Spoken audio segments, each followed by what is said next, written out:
අද දවසම ඉවරයි. එහා ගෙදර මැගලින් තමයි මේ වැඩේ කරන්න නැත්තේ. එන්න පුතේ අද හොඳ වැඩක් කරනවා මං ඕකට. මොකද? ආපෝ බලන්නකෝ. එහා ගෙදර මැගලි කුණු මල්ලක් දාලා ගිහිල්ලානේ. ආපෝ එයා හොම්මම තමයි.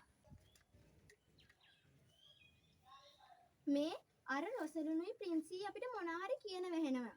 අම්මා ඒගේ ඉස්සරහා කුණු මල්ලක් දාලා ගිහින් කියලා තමයි මට අහුනේ. ඉන්නකෝ හොඳ වයින් දෙකක් කියලා එන්න. එපා මේ රණ්ඩු වෙන්න යන්න. අතාරින්න මගේ අත. ඕන එකක් කරගන්න අම්මා. පුතේ අදට ඇති නේද? තව ටිකක් අම්මේ සෙල්ලම් ගමු. අන්න අනේ සද්දයක් එනවා. යම් බලන්න. ඔය කියනකොටම එන්නේ. මොකද අපිට කෑ ගහන්නේ?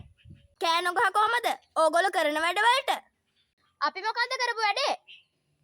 වැඩේ කුණු කන්දවල අපේ ගේ ඉස්සර දාලා යන්න. දාලා යන්නම ප්‍රින්සිගේ මාලිගාව ඉස්සරහා. එන්න එපා හරිද?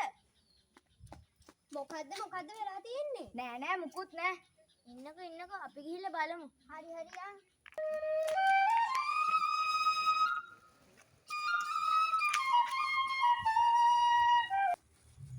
අම්මේ අපේ තාත්තා ඊයේ දාලා ගිය එකක් නේ. මොකද්ද මේ රණ්ඩු? මේ මම ඊයේ දාලා ගිය එකක් නේ. බොරුවටන් රණ්ඩු වෙන්නේ.